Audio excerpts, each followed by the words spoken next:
Hi, it's Laura. I'm back again. So this video is just going to be a quick recap of what's been going on with me since I left my job in August. So I quit my job at the end of August because it was a lot of gang stalking going on. It was a lot of my ex, who was a narcissist, who kept sending different men into the store I worked to try to date me or try to get me to give them any type of information about me, which I don't really know what the purpose of it was. I think he was trying to get me to date these guys so that he could still keep tabs on me and he could still make the claims he was making, such as I was dating all these different people, which like with him, when I was dating him, the problem came about when I found out that he was into all these other different relationships.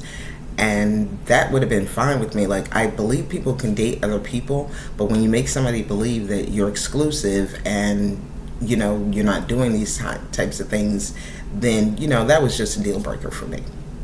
So I chose to go about my own way, and I assumed he was going to do the same, but he apparently had found some information about me, about my biological, you know, bloodlines, my ties, my family ties, and decided to capitalize on that information. Now, it's one thing to say, well, I'm not going to help somebody. I'm just going to turn a blind eye or walk away and not get involved. But it's another thing to actively work to, you know, stand in someone's way, to stop them from getting what they're supposed to be getting, to just be a thorn in someone's side and, you know, not want to give up. And then it was further problems because he wouldn't leave me alone. He kept coming to my job, kept texting me. I had to change my phone number, which he's really good with electronics. So he had already managed to hack my Wi-Fi, hack our phones.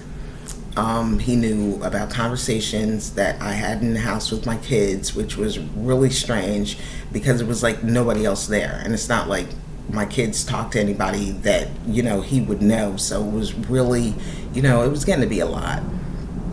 And as I explained in previous videos, I haven't been dating anybody because after relationships, you need to heal and get over whatever the problems were that you had, so that, you know, you don't go into the next relationship dragging that same weight. So like I said, I left my job at the end of August.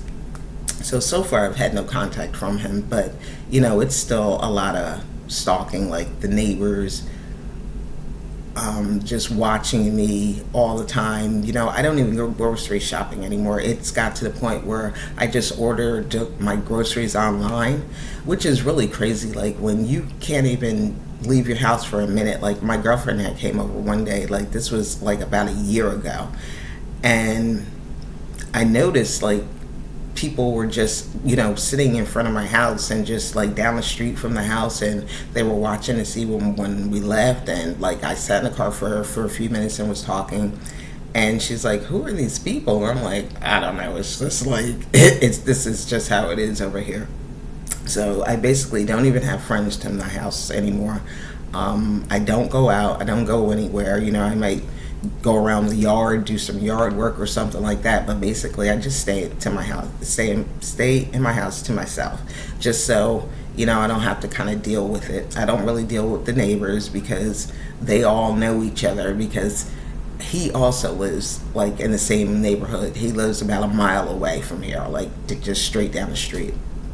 So it gotten to one point where he came to my house and was like, oh, if you want to talk about anything. He never apologized for anything he did. He never apologized, you know, after I found out he was messing with other people. In fact, he tried to gaslight me and act like it was all in my mind and I was making it up, which you'll go through stuff like that. When you deal with narcissistic people and people who have a lot of trauma and, you know, just things that they didn't take the chance to heal, you know, they'll sit there and try to project onto you like how they feel. And he was just draining. You know, he was the type of person who was very needy but couldn't, you know, provide my needs. So it was just kind of like basically a one-sided type of deal.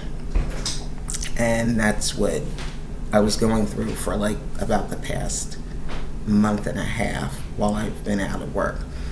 And it was crazy because it was just like everything started happening all at once. Like all of a sudden, my son at his job, his boss just started acting crazy with him. And I felt like that was just another attempt to have us stuck in this position where we have no finances and we're just, kind of on our own.